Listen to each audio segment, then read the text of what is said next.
One of the great things about the walls in the cruise ships are they're magnetic. So we've ordered these magnetic clips that will hang, or they're hoods, that will hang from the walls, and you can move them around, do whatever you want to do. I use them to hang my jewelry on, hang my sunglasses when I'm in the room so I can always find them.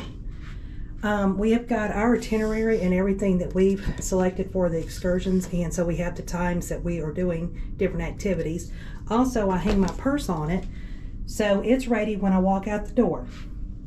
Another great thing you can do is hang your hats on it so they are also ready right here at the door, so they're ready to grab as you're walking out. Okay, and here's another one. You can see where I hung my necklace on this hook over here. Also, a great thing that a lot of people don't know about is you're in a balcony cabin, great for views, but a lot of bright light. If you want to, and a lot of people don't know, you can close the curtain and you still has this opening that comes through with the light. Take your magnetic hook and it will click and hold those curtains in place so it darkens up the room. The lights are on in the room so you can see this, but it will get rid of some of that sunlight coming through so you can take that nap.